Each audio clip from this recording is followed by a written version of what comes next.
একটা প্রশ্ন আমাদের সকলের মাথায় ঘুরপাক খায়।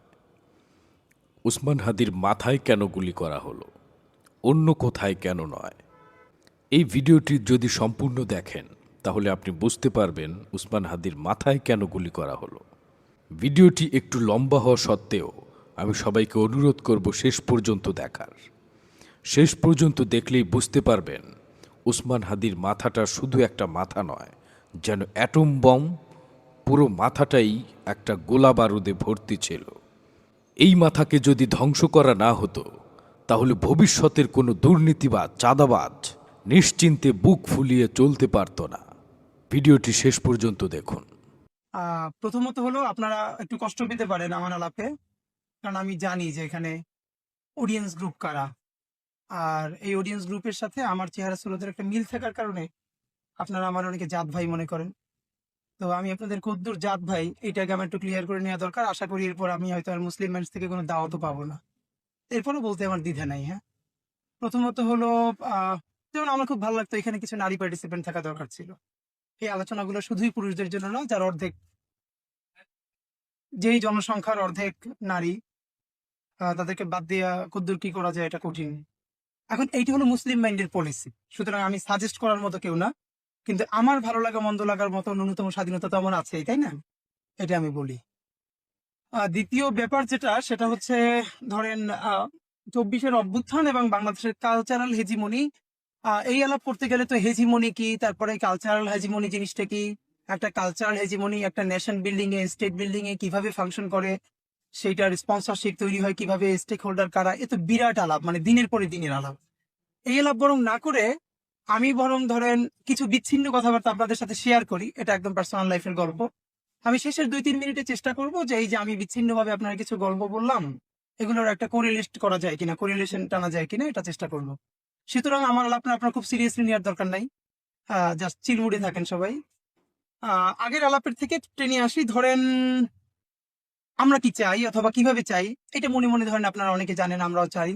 আমার জায়গাটা হলো খুব ক্লিয়ার। আমি খিলাফতের প্রশ্ন কোনো সময় তুলি না। আমি বাংলাদেশ ইসলামী শাসন দরকার আছে কি দরকার নাই, কবে দরকার আছে, এ নিয়ে আমার ইন্টারেস্ট নাই। আমার যেটা কোর ইন্টারেস্টের জায়গা, সেটা হলো বাংলাদেশে ইসলাম থিওলজির বাইরেও অত্যন্ত গুরুত্বপূর্ণ একটা কালচারাল এলিমেন্ট। এর মানে এখানে নন মুসলিম বন্ধু বান্ধবরাও কথার আগে পরে ইনশাআল্লাহ বলে, এটা সে সওয়াবের আশায় বলে না। এখানে ক্রিকেটাররা সেঞ্চুরি করে সিজদা দেয়।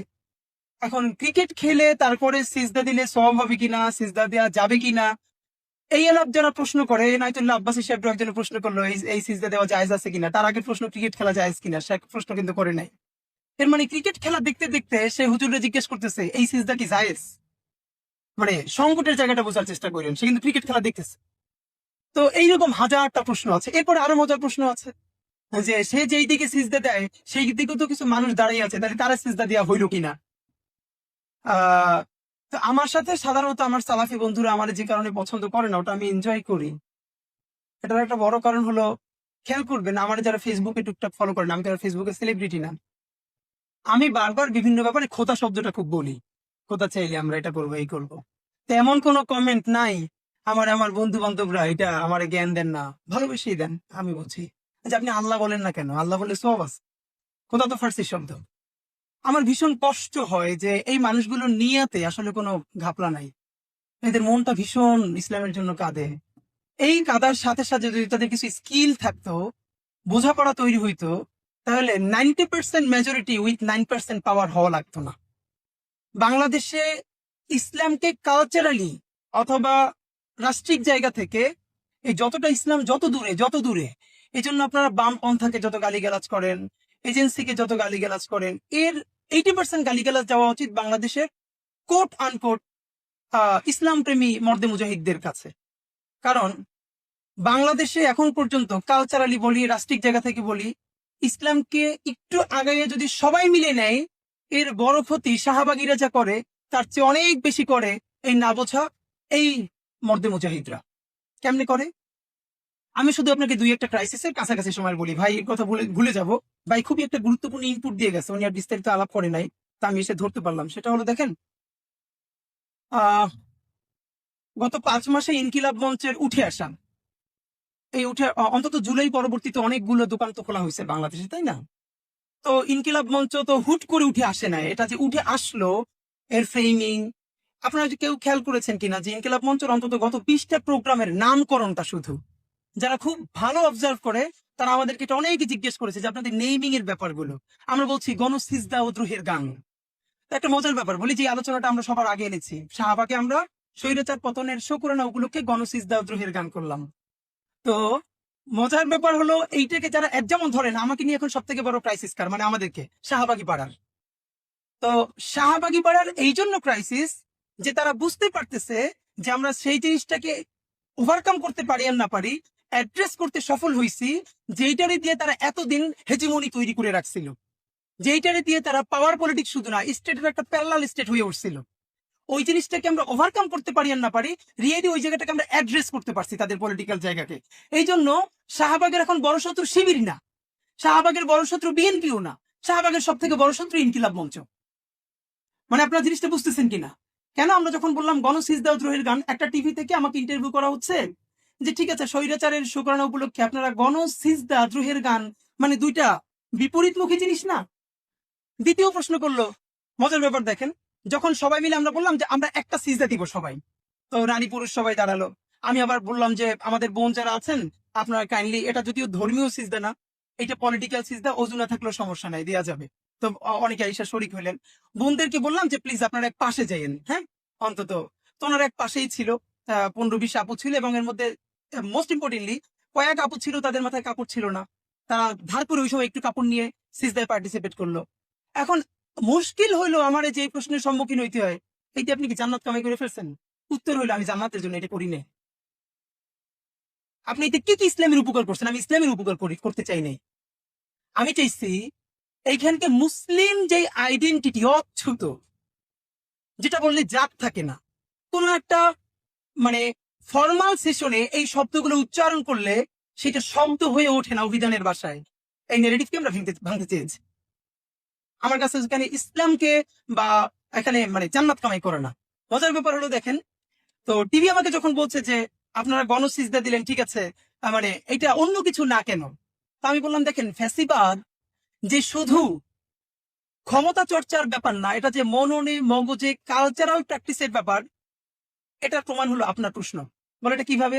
তা আমি লাইভে বলছিলাম, এটা আনকাট করতে পারেন। আমি বললাম দেখেন, আপনি আমাকে প্রশ্ন করছেন যেখানে গণসিজদা কেন, তাহলে এখানে তো প্রশ্ন হলো গণসিজদা নয় কেন?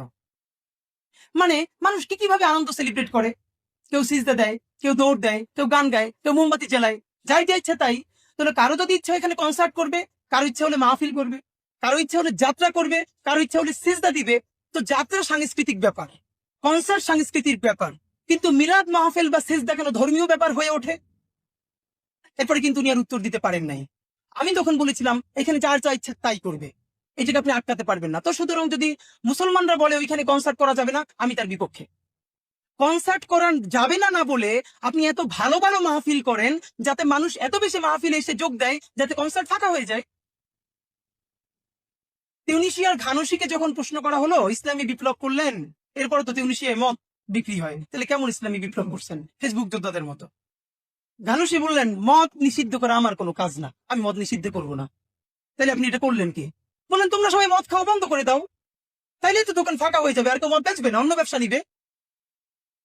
আর আমি যদি জোর করে দোকান বন্ধ করি তাহলে তো এটা ব্ল্যাক বিক্রি করা শুরু হয়ে যাবে। দ্য ফ্যাক্ট ইজ যে আমি দেখেন এখান থেকে এই যে আসার সময় দেখলাম, এইটা এক সপ্তাহ আগেও মনে হয় ছিল না, এই যে মেট্রোর পিলারে সত্যেন সেনের একটা বড় ছবি, আপনারা খেয়াল করছেন কিনা? এখন আমরা কি করব? আসেন কি কি করা যায়। সত্যেন সেনের এই ছবিটা সে তো আউট অ্যান্ড আউট বিচ্ছিন্নবাদী, আরো কঠিন করে বললে রনি ভাইয়ের মতো করে বললে সন্ত্রাসী। কিন্তু তাকে হিরো বানালো কারা? আমরা জানি কারা বানালো। এখন এই সত্যেন সেনের পিলারের পরে আরো 5টা পিলার আছে, পিলার 5টা ফাঁকা। আমরা যারা মানে এই যারা ডানপন্থী তারা করবে কি? গাইলাইতে গাইলাইতে যাবে যে ভালো হুজুর সে খারাপ কথা বলে গালি দিবে না, যে আমার মতো হুজুর সে গালি দিয়ে আবার পরে তওবা করবে। মুশকিল হইল এই 5টা পিলারের মধ্যে একটা পিলারে সত্যেন সেন, বাকি 4টা পিলারে আপনি করতেছেন কি? আপনি কিছু করতে পারবেন না, কারণ এখানে আপনার 10টা প্রশ্ন আসে। প্রথম আসবে আপনি এখানে ছবি আঁকবেন, ছবি আঁকা জায়েজ, আচ্ছা ছবি না আঁকি কার্টুন, আসেন ফাতোয়া নিয়ে আসেন, ফাতোয়া কার্টুন কি জায়েজ? আচ্ছা কার্টুনও বাদ দেই, ছবিও বাদ দেই, এমন কিছু লেটারিং, আচ্ছা এই যে লেটারিং করে এই জিনিসটা আঁকছেন তাতে ইসলামের কি উপকার হয়েছে? এই জিনিসটা তারা বোঝানো যায় না। আমার এমন কাজ যেইটা অন্তত বৃহত্তর মুসলিম মেজরিটির বিপক্ষে যায় না, ওইটাই এখানে ইসলামের খেদমত। আমার কাজ যদি অন্তত মানে এগুলো বলবার কে কষ্ট কেন? দেখেন আমরা গত 5 মাসে কাজ করতে গিয়ে কি কি ক্রাইসিসের মধ্যে পড়ছি, আপনাদের যদি এইটা দিয়ে কারোর মধ্যে একজনের মধ্যে চেতনা তৈরি হয়, এটাই আমাদের জন্য আনন্দের।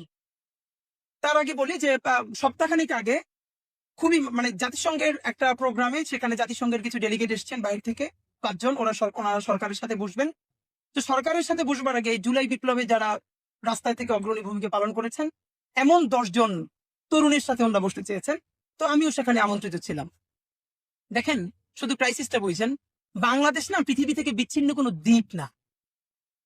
আমি এখন একটা বিরাট কিছু করে ফেললাম, আপনার কারেন্সি কে চালায়, আপনার কারেন্সির রেট ঠিক কে করেন, আপনার স্বাধীনতার সার্বভৌমত্বের ব্যাপারে আপনি একা লড়াই করে পারেন নাকি আপনার আরো কিছু স্টেক হোল্ডার আছে? মানে এগুলো তো বিবেচনার ব্যাপার। যতদিন না পর্যন্ত আপনি অন্যজনের কারেন্সির রেট ঠিক করে দেওয়ার মতো ক্ষমতা অর্জন করবেন না, ততদিন পর্যন্ত আপনি মীমাংসার মধ্যে দিয়ে যাবেন, আপনি রিকনসিলিয়েশনের মধ্যে দিয়ে যাবেন, আপনি আলাপ আলোচনার মধ্যে দিয়ে যাবেন। এটাই তো হিকমা। যতদিন আপনার কারেন্সি রেট অন্য ঠিক করে দেয়, ততদিন পর্যন্ত আপনি কি বিচ্ছিন্ন হয়ে থাকবেন, নাকি আপনি আলাপ আলোচনার দুয়ার খোলা রেখে যে আলোচনা করে কতটুকু অর্জন করতে পারে? এই লাভ ভিন্ন পলিসিগত ব্যাপার। সেই গল্পটা বলি। আমরা 10 জন ছিলাম। তো 10 জন বলতে এর মধ্যে 2 জন স্বাভাবিকভাবে যারা মানে মানে মোটামুটি যারা অন্য ঘরানার, তারা 2 জন ছিলেন। এর মধ্যে থেকে জাহাঙ্গীর ইউনিভার্সিটির একজন, ঢাকা ইউনিভার্সিটির একজন। বাকি 8 জন প্রত্যেকের একটা স্টেক আছে। যেমন এর মধ্যে 3টা ছেলে মেয়ে, ওরা জুলাই আর্কাইভ নিয়ে প্রচুর খাটাখাটি করতেছে, গ্রামে গ্রামে গিয়ে অনেকে আন্দোলনে ছিল। তো ওরা 5 জন এসছে জাতিসংঘ থেকে, যে একদম যারা তৃণমূলে ছিল তাদের কথা শুনতে চাই। প্রথম ক্রাইসিসটা দেখেন, লোক 10 জন, 10 জনের মধ্যে থেকে যে 2 জনকে সাধারণত আপনাদের এই অধিবেশনে বাংলাদেশে মোটামুটি কি বলবো যে শত্রু না বলি, অন্তত বৈরী মনে করেন, এরকম 2 জন, তারা ধোঁয়াইয়া ইংলিশে ব্রিফ করলো। তারা 2 জন, তাদের যা চিন্তা, তারা যা বলতে চায়, তাদের যা ইনপুট, জাতিসংঘের পুরো প্রতিনিধি টিমকে তারা দুর্দান্ত ইংলিশ বললো। বুঝে আপনারা নিজেরাও জানেন, কোনো একটা ভাষা যখনই এটা সেকেন্ড ল্যাঙ্গুয়েজে চলে যায় ইন্টারপ্রিটেড হয়ে, তখন তার 50% স্পিরিটও ঠিক থাকে না। এটা তো খুব ন্যাচারাল। এখন বাকি যে ছেলে মেয়েরা আছে এরা খুবই গুড বয়, আন্তরিকতার অভাব নাই এবং প্রচন্ড পরিশ্রম করছে এই জুলাইকে বাঁচানোর জন্য। কিন্তু প্রথম 2-1 মিনিট ইন্ট্রোডিউসটা করলো ইংলিশে, এরপরে তারা শুরু করলো, ভালো করে স্বাচ্ছন্দ্যে বলতে পারছে না, তখন বললো ঠিক আছে তোমরা বাংলা বলো, মানে ইন্টারপ্রেট করবো অন্য কেউ। তো তারা 5 মিনিট করে বাংলায় বলছে, অন্য একজনের ট্রান্সলেট করে দিচ্ছে। আমি শুনতেছি ও যা বাংলায় বললো, আর সেকেন্ড যিনি এটার অনুবাদ করছেন তার 50%ও ঠিক মতো ওই মেসেজটা যাচ্ছে না। এত কষ্ট সে রাজপথে করছে, সে যা দেখছে তা বলছে, ঠিক মতো মেসেজ পৌঁছাচ্ছে না। এই বাকি 8 জন আর কর্নারে বসা ছিলাম আমি। সর্বশেষ আমি আবার একমাত্র ইংলিশে বললাম যে ইংলিশটা ওদের পছন্দ হয়েছে। এর মানে দেখেন এবার পার্সেন্টেজে হিসাব করেন। এই যে বাংলাদেশের সব থেকে বাজে কথা হলো 90% মুসলমানের দেশে, এই 90% যে তাকে বোকা বানাই রাখে সে বোঝে না। আমি তো বলি এই 90% না হয়ে যদি 9% হতো, তাইলে অন্তত মাইনরিটি হিসেবে আমরা কিছু সুযোগ সুবিধা পাইতাম।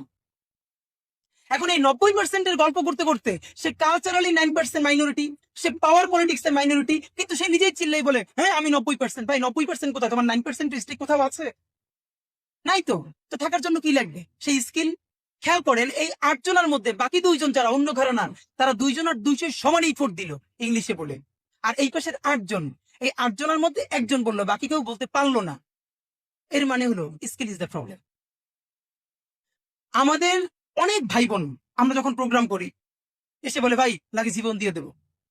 এইটা যে কেউ হিপোক্রেসি করে বলে তা না, আসলে সে জীবন দিতে চায়।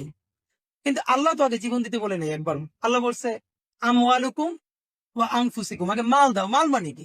যার যেটা স্কিল আছে দাও। আমাদের সাথে যে সব বন্ধুরা মাদ্রাসায় পড়ে বা আরবিকে ডিপার্টমেন্টে পড়ে, তাদেরকে বললাম কি ভাই তোমার ইংলিশ শেখা লাগবে না, এমন আরবি শেখো যেন তুমি কাতার এম্বাসিতে, সৌদি এম্বাসিতে গিয়া দুর্দান্ত ফ্লুয়েন্টলি আরবি বলে এই জিনিসগুলো বুঝাই বলতে পারো। না, সে পারে না। আচ্ছা ঠিক আছে, একটা প্রেস রিলিজ যখন বাংলায় লিখি এটার আরবি করে দাও, মানে দুর্দান্ত, এটা যেন একটা মধ্যপ্রাচ্যের দেশের পত্রিকা ছাপানোর মতো হয়। সে পারে না। আচ্ছা তাহলে যারা ইংলিশে পড়ে সব বাদ দাও, এই যে আমরা প্রোগ্রামিং গুলো করি এগুলো সিএনএন আল জাজিরায় পৌঁছানোর মতো নিউজ করা দরকার, অন্তত ওই ভাষায় 2-1 জনের লেখো, কিচ্ছু লাগবে না, প্রেস রিলিজটা ইংলিশে করে দাও। সে পারে না। সব বাদ দিয়ে তাহলে বাংলা একটা ব্যানার লিখতে গেলে 10টা বানান ভুল হয়। এই দেশের সকল মানুষ চায় প্রথম আলো বন্ধ হোক, আর এই বন্ধ হোক চাওয়ার কারণে প্রথম আলো টিকে থাকবে আরো 100 বছর। কোনোদিন প্রথম আলো বন্ধ হোক বলে পারা যাবে না, অন্তত প্রথম আলোর এগেইনস্টে 10টা প্রথম আলো বানাইতে পারলে প্রথম আলো মানুষকে না বন্ধ করবে। সেইটি করে সে না কি করলো, সে প্রথম আলোর অফিসের সামনে গেল। এই অ্যাক্টিভিজম তো সে বোঝে না, এবং পুরো কোর্টটা এই সরকারকে বাধ্য করছে, প্রথম আলোর সামনে যারা গেছে সরকারকে বাধ্য করছে প্রথম আলোর ডেইলি স্টারের পক্ষে যাইতে। কিভাবে আসেন? আপনার তো অ্যাক্টিভিজমের ন্যূনতম কিছু ধারণা থাকতে হয়। এটা একদিনে কোনো রেজাল্ট বই আনে না। আপনি কোনটা প্রথমে করবেন, তারপরে কি করবেন, তারপরে কি করবেন, উচিত কি ছিল?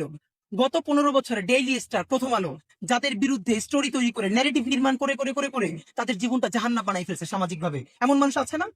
তারা আগে 10 জন একত্রিত হবে, একত্রিত হয়ে এই যে এখানে অথবা প্রেস ক্লাবে সমস্ত রিপোর্ট গুলোকে, সেই ফিচার গুলোকে সামনে নিয়ে একটা প্রেস ব্রিফিং করবে। This is the intro. আচ্ছা, এরপরে হচ্ছে না, এরপরে তারা সকল ডকুমেন্টেশন নিয়ে প্রেস ইনস্টিটিউটে যাবে একদিন তাদের বিরুদ্ধে মামলা করার জন্য। মামলা হবে না, কিন্তু তারা যাবে, আবার প্রেস মিট করবে। এরপরে তারা আদালতে যাবে যে আমাদের জীবন কিভাবে ধ্বংস করে দিছে, আমরা এর প্রতিকার চাই। এরপরও হবে না, এরপর বলবে আসেন প্রেস, আমরা ওখানে গেছি ওখানে গেছি ওখানে গেছি, কেউ সহায়তা করে না, এবার আসেন শাহবাগে দাঁড়াই। আপনি কারওয়ান বাজারে দাঁড়াবেন কেন?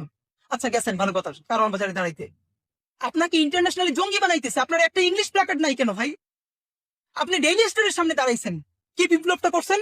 ডেইলি স্টারের সাইনবোর্ডটা সরাইয়া দিয়ে দিচ্ছেন দিল্লি স্টার। তো এখন কি দিল্লি স্টারের সেই সাইনবোর্ড আছে? আপনার তো মাইরে তামা তামা বানাই ফেলছে, আপনি কোন ছাতাটা করতে পারেন নাই। আপনি করবেন কি? আপনার কেন সেখানে 20টা প্ল্যাকার্ড নাই ইংলিশ? বরং কি পোর্ট্রে করলো, রাজশাহীতে প্রথম আলোর সাইনবোর্ড নিয়ে যাচ্ছে, এবং সাইনবোর্ডটা এমন একজন নিয়ে যাচ্ছে যাকে আইএস এর সাথে ট্যাগ করার মতো চেহারা আছে, আমেরিকান এম্বাসিতে পাঠালো, এবং সরকার বাধ্য হলো প্রথম আলোর পক্ষে এবং ডেইলি স্টারের পক্ষে শুধু অবস্থান নিতে না, সেখানে ফায়ার ওপেন করতে। বাট আপনাদের এটুকুন বুঝতে হবে, এই সরকারটা ন্যূনতম আপনাদের সরকার, মানে আমাদের অভ্যুত্থানের ফলের সরকার। সে আমাদেরকে একনলেজ করুক না করুক, আমাদের সরকার না। তো এইটা যে ন্যূনতম আমাদের অভ্যুত্থানের ফলের সরকার, তার প্রথম প্রমাণ হলো আপনি, আমি, মানে যারা গেছে, আমি যাইনি, তারা তো প্রথম আলোর সামনে যাইতে পারছিলেন, আগে হইলে তো পারতেন না। তো এইটুকুন বুদ্ধি না তাই আপনি কি করলেন? আপনি সকল বল প্রথম আলোর মাঠে দিয়ে আসলেন। না পারলে আপনি চুপ করে বসে থাকবেন, আপনার এই কাজ করতে বলে কি? এই কথাগুলো বললে আমাদের ভাই ব্রাদাররা অফেন্ডেড হয়, মনে কষ্ট পায়। আপনাদেরকে কম বলি, আমার ঘরের লোকজন আরো বেশি বলি ভাই। অল্প কিছু ইহুদি দুনিয়া পাড়ায় বেড়ায়, আর মুসলমানরা আমরা শুধু মাইর খেয়ে চিল্লাই। স্কিল, এটার কোনো অস্বীকার করতে পারবেন না। 1 লক্ষ এমনি মানুষের চেয়ে 100 মানুষ স্কিল্ড, এইটা আপনি টিকবেন না কোনোদিন। আচ্ছা, এখানে এরকম 10টা লোক যে সিএনএন এ গিয়া দুর্দান্ত ভাষায় অথবা আল জাজিরা সেই ইংলিশে ট্যাকেল করবে, অন্যদের জবান দিবে, আরবিতে দিবে, দুর্দান্ত বাংলা বলবে, এই ফ্রেমিং গুলো বোঝে, ফ্রেমিং ধরা বোঝে। তো আপনি, মানে আপনি কার সাথে ফাইট করতেছেন? ফ্যাক্ট ইজ, আমাদের বাংলাদেশের দেশপ্রেমিক মানুষেরা তাদের এনিমিকেই চেনে না। ভাই, মাঠে নামার প্রথম কাজ হলো শত্রু সম্বন্ধে সঠিক জ্ঞান জানা। আপনি তো আপনার শত্রুর স্টাডি করতে জানলেন না। আপনার শত্রু কে, তার পলিসি কি, সে কিভাবে এই পর্যন্ত আসলো। এবং এখন দুনিয়ার সমস্ত দায় গিয়ে পড়লো প্রথম আলোর উৎখাত করবে কে? আমাদের দেশপ্রেমিক ভাইয়েরা দায়িত্ব দিয়েছে আমার দেশ। আমার দেশ আসছে, ফাটাই ফেলবে, ছাতা ফাটাবে, কিচ্ছু করতে পারবে না। এই দায়িত্ব আমার দেশের, আমার দেশকে প্রথম আলোর ফাটানোর দায়িত্ব নিচ্ছে। আপনি, আমি, আমরা আরো কেন 10টা প্রথম আলো বানাতে পারি না? এই যারা বলে আমার দেশ খুব ভালো, পরের দিনই খুলে দেখে কি আমার দেশে একটা চলচ্চিত্র পাতা বেগানা নারীর ছবি দিছে, বলে নাউজুবিল্লাহ বলে উল্টেই যায়। ক্রাইসিস, খেলাধুলা একই অবস্থা। আরো মজার ব্যাপার বলি, আমার দেশের একজন নারী উপস্থাপক, যিনি লিড নিউজ গুলো ইউটিউব এবং যেগুলো করলো, যে জঙ্গি নাটকগুলো নিয়ে বললো, তা আমি কমেন্ট গুলো খুব ইন্টারেস্টিং, মজা নিয়ে পড়ি। সে প্রথমত দায়িত্ব নিছে প্রথম আলোর এই দেশ থেকে উৎখাত করবে আমার দেশ। আমার দেশ হলো ইসলাম ও মুসলমানের ধারক বাহক। একটু পরে দেখে কি একজন বেপর্দা নারী সেখানে ভিডিওতে কথা বলতেছে, এখন নিচে বলে না না না, নারীর রাখা ঠিক হয়নি। এই বেটা, অন্যজনের পলিসি নারী রাখবে না কি রাখবে সেটা আপনি বলে দিবেন? আপনি একজন, যেমন আমরা এখন প্ল্যান করতেছি, আমাদের সামর্থ্য নাই, থাকলে আমি যেটা করতাম, একটা টি শার্ট পরা মেয়ে, সে আমাদের টক শো হোস্ট করবে আরবিতে। আর একটা একদম আমার মা আমার বোন যেভাবে চলে, একটা মেয়ে শুধু চোখ দুইটা খোলা, হাত মুজে পা মুজা, সে দুর্দান্ত এটার উত্তর দিবে ইংলিশে। আপনি ফ্রেমিং ভাঙেন যে বাংলাদেশের হুজুরেরা, এই বোরকা পরা মেয়েরা ইংলিশ জানে না, সুতরাং সে এটার হোস্ট করবে এমন একটা মেয়ে যার শুধু চোখ দুইটা দেখা যায়। আর আরবি শুধু হুজুরদের ভাষা না, এটা জাতিসংঘের 5টা ভাষার একটা ভাষা, সুতরাং টি শার্ট পরা মেয়েও সেই আরবি বলবে। আপনি ফ্রেমিং ভাঙেন না কেন? এই ভাঙার মতো যে বুস্টটুকুন দরকার, সেই বুস্ট শেখবার মতো ধৈর্য আমাদের নাই। সুতরাং আমার জন্য সব থেকে চ্যালেঞ্জিং, কিন্তু আল্লাহ আমার সেই সাহসটা দিচ্ছে, আমি যাদেরকে নিয়ে অ্যাক্টিভিজম করি এরা আমার ঘরের এবং আমার পরিবার, মানে ঘরের বলতে ধরেন আমি নিজে তো মাদ্রাসার ছাত্র, আমি আলিম পর্যন্ত বাংলাদেশের একটা বড় মাদ্রাসায় পড়েছি, ঝালমকাঠি এনএস কামিল মাদ্রাসা। আলিয়ার মধ্যে যারা ভালো মাদ্রাসা মানে নামাজ কালাম করে ভালো আর কি, দরবারি মাদ্রাসা, শিবির করলে নাম কেটে দেয়, কারণ আলিয়া শুনলেই তো অনেকের গাছ হইলে যায় যেগুলো কাফের ফাঁসে। সুতরাং এখানে হলো এমন আলিয়া যেখানে সকাল সন্ধ্যা জিকির হয়, আলিম পর্যন্ত আমি সেখানে পড়ছি।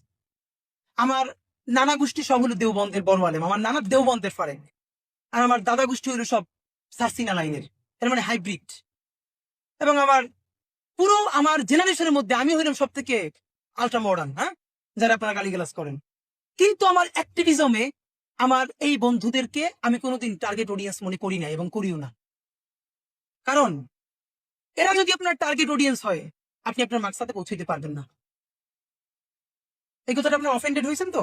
আসেন যে একটা ভালো কথা বলি, বাংলাদেশের আপামর আলেম সমাজের একটা ফাঁকে বলি, ইলিয়াস ভাই, সাংবাদিক ইলিয়াস ভাই কিছুদিন আগে, মনে হয় মাসখানেক আগে, যাদেরকে জেএমবি ট্যাগ দিয়ে অনেক নির্যাতন করা হলো তাদেরকে নিয়ে 2-3 ঘন্টার একটা সেশন করছিলেন। সেই সেশনে আমাকেও একটা সময় ডাকা হলো তখন, এবং জসিমউদ্দিন রহমানী হুজুর ওনারা তখন ওই সেশনে ছিলেন, মুফতি হারুনিজার হুজুর ওনারা ছিলেন। তো ওনাদের সামনে আমার জন্য এই কথা বলা খুব কঠিন, এরপরও সাহস করে বলে ফেলছি। আমি বলছি, দেখেন আপনাদের রাজনীতি আমি পছন্দ করি না, কিন্তু এর সাথে আমি চাই আপনি আপনার রাজনীতি করবেন, শুধু এই চেহারা এই সুরতের কারণে আপনার ট্যাগ দিয়ে জঙ্গি ফালায় বানাই দেওয়া হবে, এইটার বিরোধিতাই আমার পলিটিক্স। এর মানে আমি তো চাই বাংলাদেশে ধরেন কোন হিন্দু ধর্মভিত্তিক কোন রাজনৈতিক দল নাই কেন? এই প্রশ্ন আপনারা কোনোদিন করছেন? ইসলাম ধর্মভিত্তিক এতগুলো রাজনৈতিক দল আছে, হিন্দু ধর্মভিত্তিক নাই কেন? এটা থাকা উচিত। আপনারা চেষ্টা করেন অন্তত হিন্দু ধর্মভিত্তিক 2-3টা রাজনৈতিক দল করবার, তাহলে কি হবে? আপনারা যত বলেন আমরা মন্দির পাহারা দেই, প্রথম কথা হলো আপনি আমি মন্দির পাহারা দেই এই কথা গর্বের বিষয় না, এই কথার মধ্যেই নিহিত আছে এর মানে মন্দির অরক্ষিত। তাহলে আপনার আমার পাহারা দেওয়া লাগবে কেন? আপনি কি বুঝেন? আপনার যে গর্ব করে বলি আমরা মন্দির পাহারা দেই, প্রশ্ন হলো তোর পাহারা দিতে কইছে কিনা বেটা? রাষ্ট্রের কাজ কি? অথবা মন্দির অবশ্যই অরক্ষিত তাই তুমি পাহারা দিচ্ছ। আপনি যদি 2-3টা হিন্দু রাজনৈতিক দল করতে পারতেন, যেরকম বাংলাদেশেও তো ধর্ম ইসলাম ভিত্তিক আছে, তাহলে হতো কি অন্তত তাদের এই ভয়েস গুলো জায়গা মতো পৌঁছতো। নাম্বার 2, আওয়ামী লীগের হিন্দু কার্ড বন্ধ হয়ে যাইতো। আপনি 2-3টা হিন্দু ভিত্তিক রাজনৈতিক দল যদি করতে পারতেন, তাহলে আজীবন যে হিন্দু কার্ড নিয়ে আওয়ামী লীগ পলিটিক্সটা করে সেটা সে পারতো না।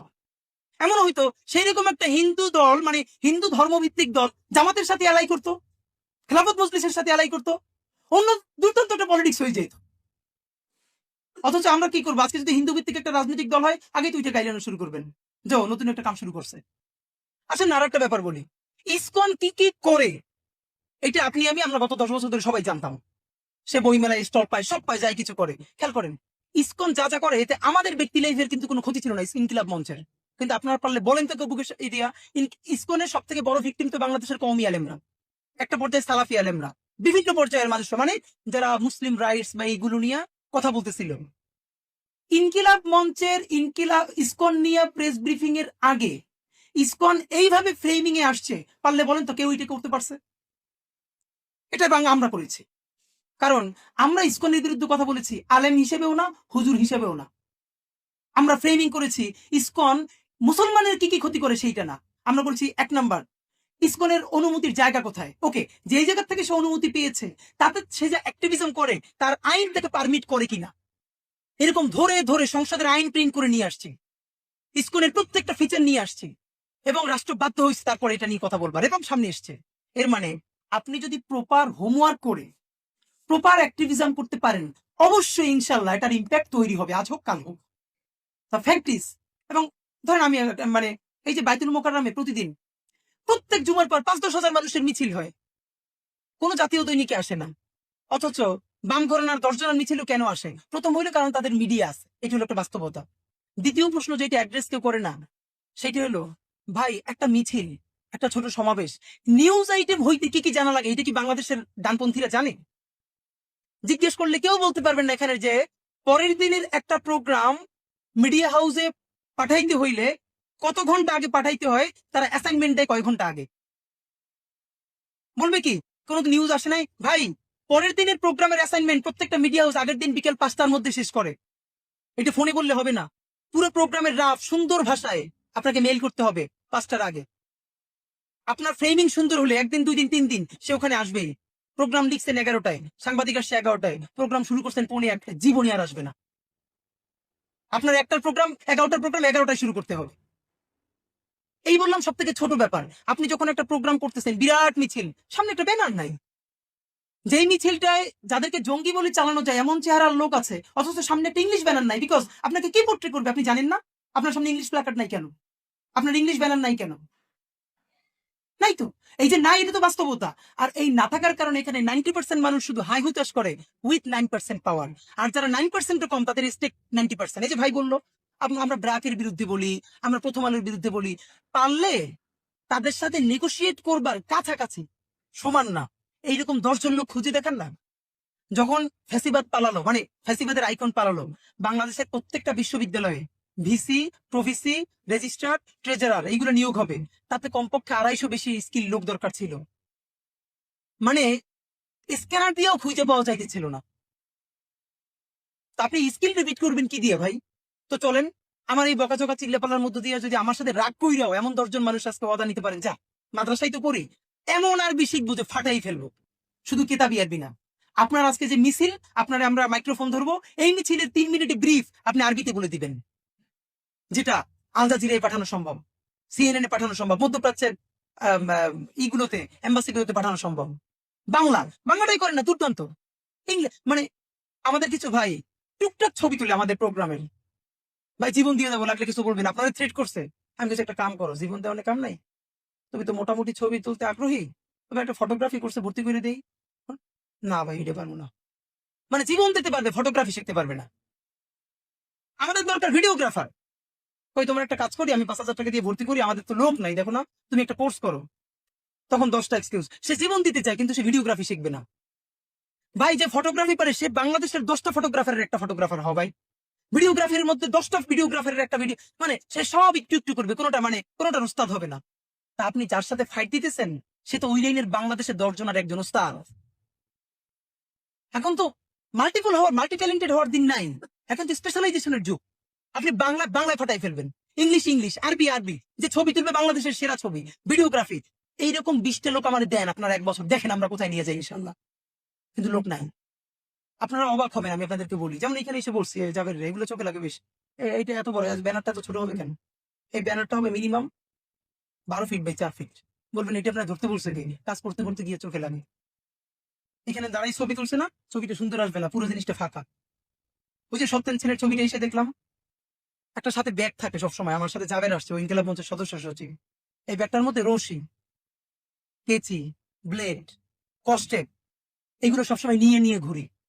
কোন সময় ব্যানারের রশিটা খুলে যাবে এটা মাথায় রাখতে হয় মিছিলের মধ্যে। এখন পর্যন্ত আমার জন্য ক্রাইসিস কি জানেন? একটা ব্যানারের বানান থেকে শুরু কইরা মিছিলের বক্তৃতা পর্যন্ত আমার দিতে হবে। আমাদের এখন আলহামদুলিল্লাহ কয়েকটা ভাই ব্রাদার উঠে আসছে। এরকম হয় নাকি ওয়ান ম্যান আর্মি? আমার 5 জন দায়িত্ব দেন ভাই, এখন থেকে প্ল্যাকার্ড, ফেস্টুন এগুলো কিছু না, আপনার শুধু দেখাবো, আপনি প্রুফ দেখে দিবেন, দেন 5টা লোক। মিছিলের স্লোগান